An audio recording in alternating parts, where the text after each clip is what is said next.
I would like to call the House Higher Education Subcommittee to order. It is March 18th, and we are going to be taking up several calendars today. I'd like to begin by welcoming the THEC recruiters. It is THEC Day on the Hill, and so we want to say welcome to them for being here. And as we say welcome, we need to get started by signing in. So let me give the members a minute to sign in. And I will ask our clerk to take the roll. Okay, Madam Clerk, take the roll. Mr. Chairman, you have 6 members present. Mr. Chairman, you have a quorum. Okay, thank you. The first thing that we'll start with will be our regular calendar. We've got 3 bills on the regular calendar. And the first item on that calendar is House Bill 1978 by Chairman Reedy. So we'll invite Chairman Reedy up. We got a motion and a second. Okay, it is House Bill 1789. Chairman Reedy, you've got a motion and a second. Do you have an amendment? Yes, sir, I do. The drafting code on this amendment is 15816. Okay, that's what we've got. You've got a motion and a second on the amendment. Would you like to put the amendment on the bill and then describe the bill? Yes, please. Okay, all in favor of putting amendment 015816 onto House Bill 1789 signify by saying aye. Opposed? The amendment goes on the bill, and Chairman Reedy, you're recognized on the bill as amended. Thank you, Mr. Chairman. And of course, to let you know that I serve with Senator Crow on the Governor's Council for Military Veterans and their families, and been on that council for some time. And of course, this bill is coming to you from Senator Crow. And what's interesting about this bill, we've got 4 locally governed institutions that are already doing this, and that would be Austin Peay State University, ETSU, TSU, and Tennessee Tech. What the bill does, it requires public institutions of higher education beginning with the 2027-28 academic year to classify a student enrolling in the institute for the first time who is the spouse of a service member who has not resided in the state for at least 1 year as an in-state student for tuition purposes, requires the service member's spouse to reside in the state while enrolled in the institute, adds dependents of active duty military personnel or veterans who reside outside of the state to those who are eligible to receive the in-state tuition rate at the public institution of higher education when enrolling for the first time, and it requires instead of allows the governing board of each institution to provide the in-state tuition rate to military affiliated individuals. Mr. Chair. Okay, members, you've heard the explanation. Do we have any questions or discussion? Okay, seeing none, are you ready to vote? Madam Clerk, open the board for voting. If you have not voted or would like to change your vote, you can do so now. Madam Clerk, take the vote. Mr. Chairman, you have 6 ayes and 0 nays. House Bill 1789 moves out to full education. Thank you. Second item on our agenda is House Bill 1476 by Chairman Bolso. Welcome, Chairman Bolso. You've got a motion and a second. You also have an amendment. Yes, Mr. Chairman, we do. Drafting code 015826. Okay. And would you like for us to put that on the bill before the bill is described? Yes, Mr. Chairman. Okay. Got a motion and a second on the amendment. We are voting to put amendment 015826 onto House Bill 1476. All in favor signify by saying aye. Opposed? The ayes have it. The amendment goes on the bill, and you're recognized on the bill. Thank you, Mr. Chairman. Good afternoon, members of the committee. This is a bill that seeks to build on our freedom of expression policies on our public colleges and universities. Many of you will recall that in 2017, we adopted a statute that provided for freedom of expression on our college campuses. And that was written in large part by a group called the Foundation for Individual Rights and Expression, or FIRE.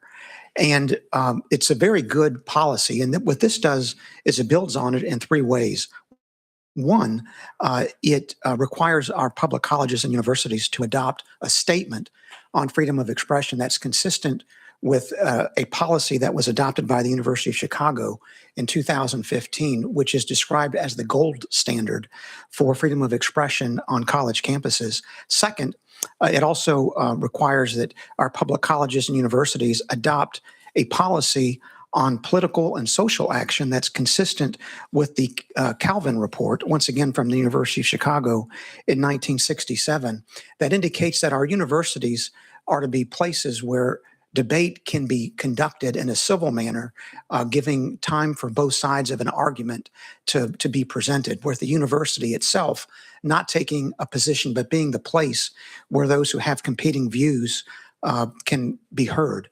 And then third and finally, it deals with the concept of invited speakers, which is frankly why we give it the title, the Charlie Kirk Act, because as many of you know, Charlie Kirk made a career out of engaging with young people on college campuses and universities across the country, and did so in a very civil way. And we want our colleges and universities to have the freedom to invite speakers from both sides of different issues and to conduct the debate in a civil manner. And that effectively, Mr. Chairman, is what the bill does.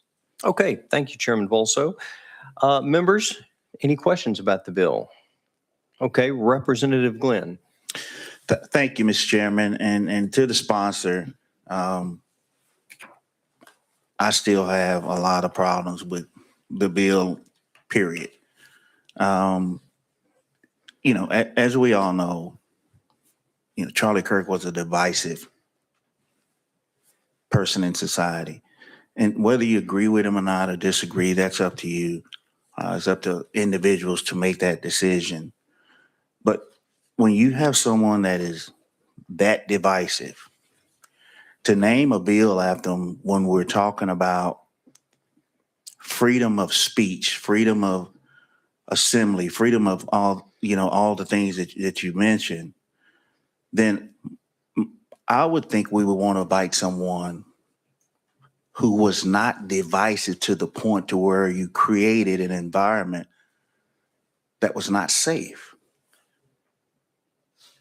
I wouldn't invite someone who would spark,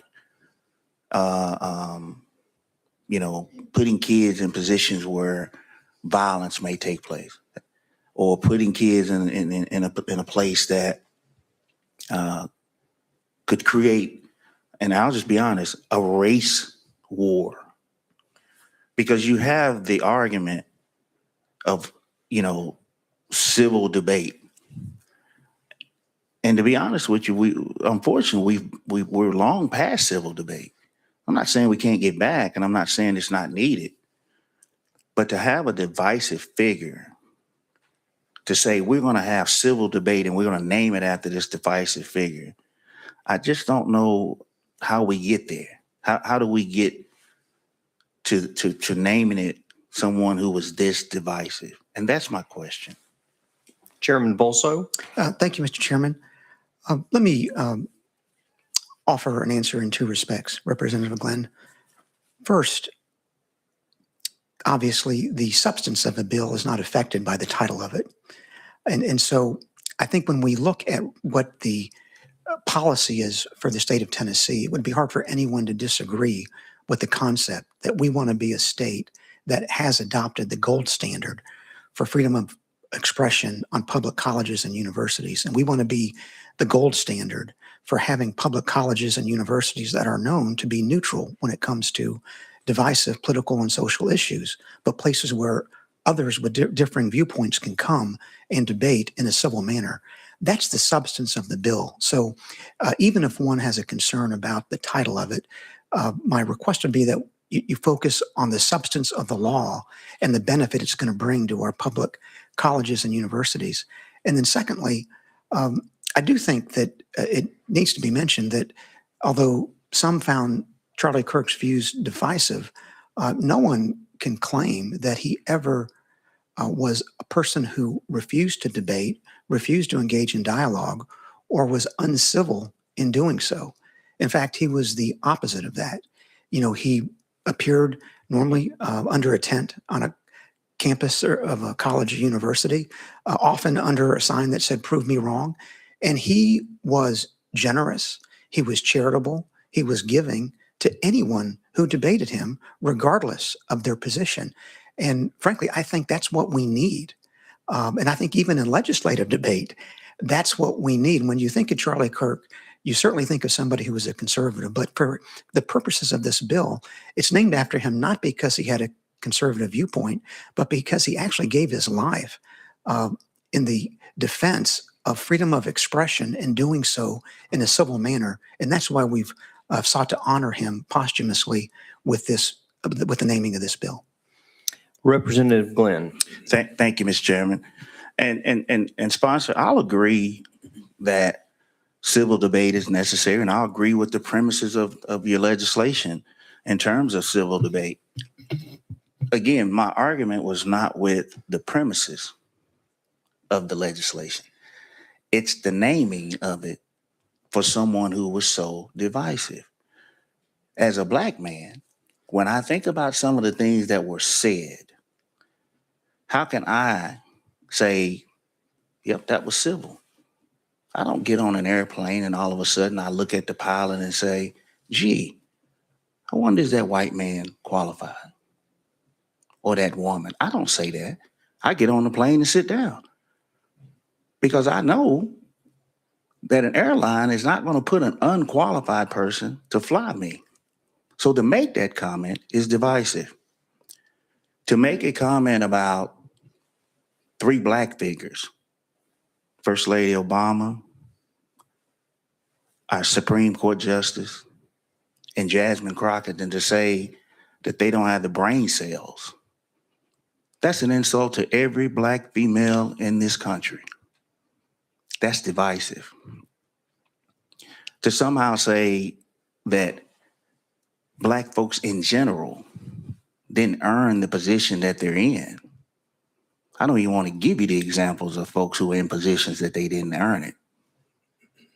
And they're not Black.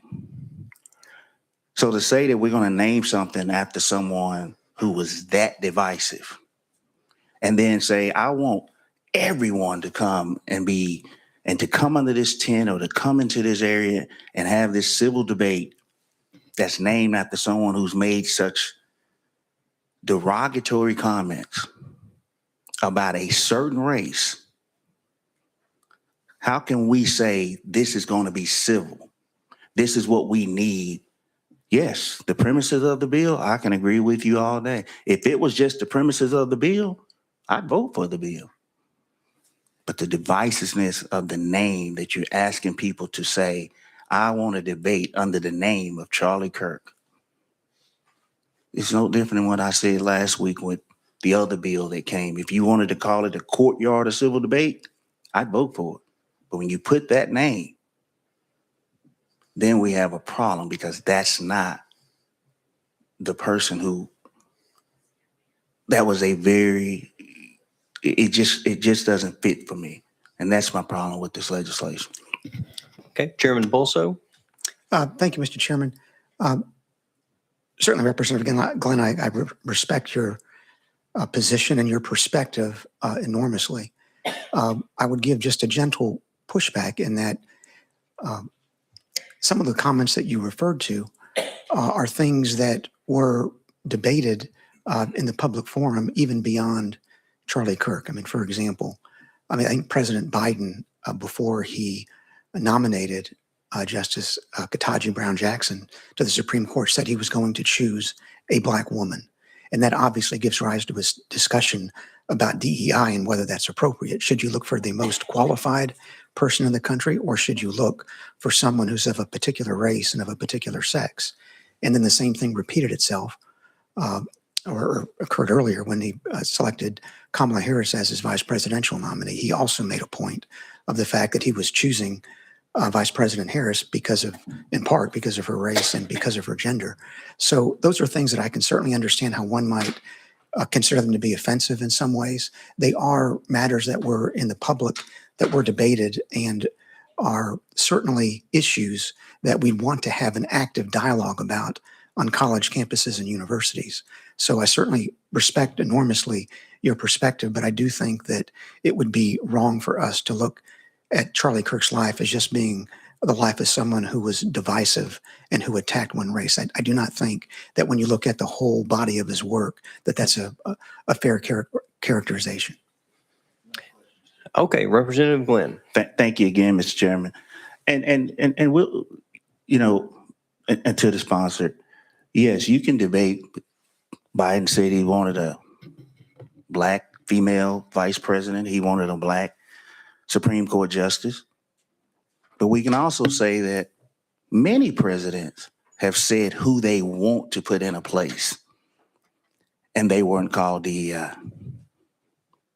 So we could debate that all day, but that's a civil debate because all presidents say who they want in certain positions, and it's not based, and maybe they call the race, but they're still picking the qualified person. So to insult someone based on their qualifications because you don't like who they were, and then say, this is who we're going to name something when we talk about civil debate. Again, if you said it's on the merit of the legislation, I would vote for it. But I cannot support, and I think we're going down the wrong road by saying, let's name it after such a divisive figure. So again, I understand your bill. If it was just that, you definitely have my support. But in this form, I cannot support it. Okay, members, any other questions or comments? If not, then it looks like you are ready to vote to send House Bill 1476 to full education. Madam Clerk, open the board for voting. If you have not voted or would like to change your vote, you can do so now. Madam Clerk, take the vote. Mr. Chairman, you have 5 ayes and 1 nay. House Bill 1474 moves out to full education. Thank you, Chairman Bolso. The last item on this calendar is item number 3. It is House Bill 998 by Representative Stevens. And Representative Stevens, let's see, do we have a motion? Motion and a second. You have an amendment. It's Amendment 014966. Would you like for us to put that on the bill first? Yes, it does make the bill. Okay, do we have a motion for motion and a second? All in favor of putting Amendment 014996 onto House Bill 998, signify by saying aye. Aye. Opposed? The amendment goes on the bill, and Representative Stevens, you are recognized on the bill as amended. Thank you, Mr. Chairman. Back in 2021, the state passed the Transparency in Foreign Investment Act, which required public institutions of higher education to make disclosures each year to the state comptroller of any contracts or gifts from any foreign sources that were over $10,000. This amended bill that we're looking at now would require private institutions of higher education to disclose contracts and gifts from 14 countries that are designated as countries of particular concern by the U.S. Department of State for any gifts or contracts over $50,000 or more. So there's been a lot of pushback on this bill. For some reason, I'm not sure, the private institutions do not want us to know this, or they don't want to make the disclosures or whatnot, but we have been getting a lot of feedback about that. And so I think the bill needs a little bit more work. And so I'm going to ask that we can just take it off notice today. Okay, members, without objection, House Bill 998 off notice. We are now in between our regular calendar and our lottery calendar. And at this point, I would like to go out of session to invite Lou Hanneman up to give us a budgetary update on the lottery and its financial solvency. Thank you, Mr. Chairman. Lou Hanneman with the Higher Education Commission, as well as you know, from last year when we merged TSAC into THEC, the Tennessee Student Assistance Corporation. And I appreciate the opportunity to come before you and kind of talk through where the lottery is at. I just wish I had a better story. As we've probably mentioned to you in private meetings over the last year or two, lottery revenues have been down pretty substantially. Last year, those revenues were down to the order of about $70 million or so. And while this year, some of those numbers are rebounding a little bit, we were in a shortfall status. As you may recall, during the special session, the sports wagering component that was coming into the lottery was redirected into a K-12 maintenance fund and emergency capital fund. There is a provision in that statute that was amended on to allow those funds to make up for a shortfall in the lottery. That's what allowed us to remain in the black last year with a cushion of about $3 million. This year, we are budgeted, according to the funding board, to be in the hole by about $16 or so million. That was earlier in the year. We think after 1 or 2 quarters of revenues that we're going to be able to, again, kind of come in relatively flat as long as we can continue to use those sports wagering dollars to make up for that shortfall. That being said, the outlook in years moving forward is not great. And we will very much be in a shortfall next year, irrespective of the sports wagering dollars. That's the cliff we're looking at. That cliff is going to definitely result in us coming back before this body and the finance committees most likely with pretty significant cuts to our lottery portfolio. One quick little tidbit of background on that. In 2003, we had 3 or 4 programs in our lottery portfolio. Today, we have 13 programs, in addition to the Tennessee Student Assistance Award and Tennessee Promise. Tennessee Promise, I'm happy to say, is now fully funded thanks to your diligence in kind of holding back the expansion to lottery spending. We've been able to build up that account. It's now self-sustaining and paying for itself. We'd rather not overly tax that particular program by expanding it in the current environment.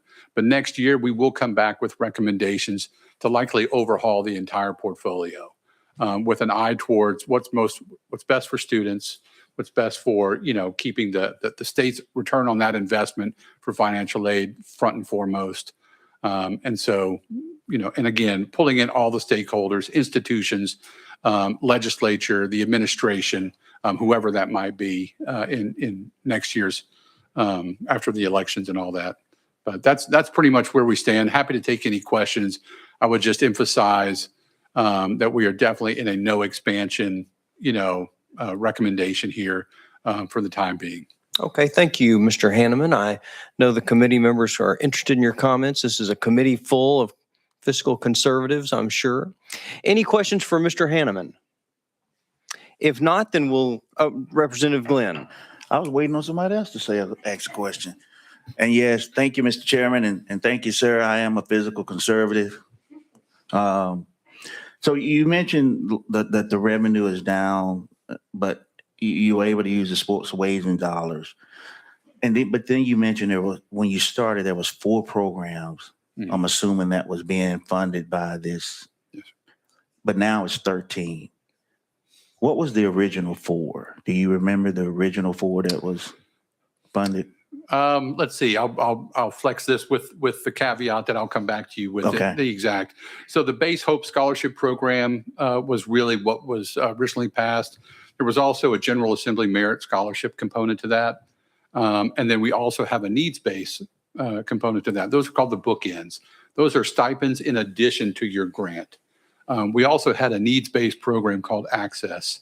That program has since been phased out because it's being picked up by other programs. That was really kind of at the heart of what the lottery was intended to fund right out of the gates. Over time, we've had the lottery now since 2003. We've simply found as additional monies have become available, and I'll say this, our lottery has really bucked the trend in that we've had the longest run of growth, I would say, than any other state for sure. And so what we're facing now is not something new for other states. It's just new for us. But over time, we've added those other programs as we found, niche groups, the Step Up Scholarship for, intellectually disabled students at some of our colleges. We have a Helping Heroes component, which is kind of a supplement for veterans, those types of things. We have a foster care supplement. We have adult learners now. And so as each of these groups, as money has become available, we've tried to fold them in with either an additional funding or maybe some additional eligibility requirements to be flexible. Okay, Representative Glenn. Well, thank you, Mr. Chairman. So in actuality, the lottery is still meeting the original intent of what it was designed for, But unfortunately, and obviously, the additional programs that come along, obviously they were probably needed at the time and still is. But if there could have been a different funding source for them, then would this program be where it need to be? You wouldn't be saying we're going to be in the red.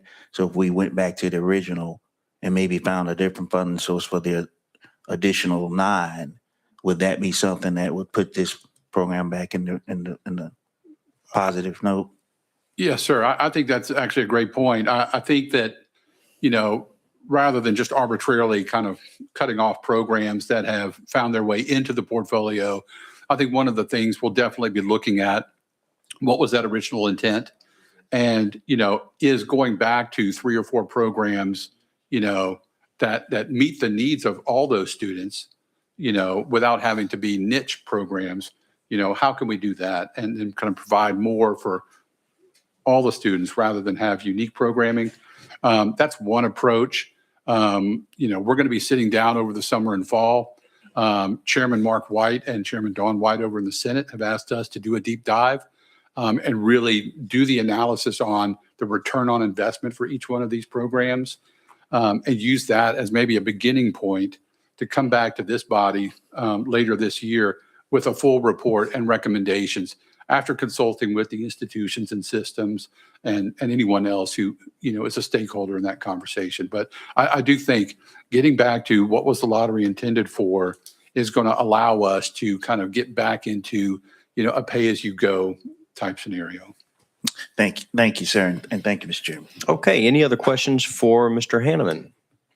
Okay, thank you, Mr. Hanneman. We appreciate your comments. We will go back into session. And Chairman Haston. Thank you, Mr. Chairman. Just want to make a motion. In light of the current budget constraints of the lottery fund, I make a motion for the bills on the lottery calendar to be taken off notice. Okay, members, you have heard the motion, and we have a second for the bills on the lottery calendar to be taken off notice. Should we put it on the board? I think without objection, off notice. That brings us to the end of our 2 calendars. I would like to thank you for your work this year. We will be adjourned subject to the call of the chair. Adjourned.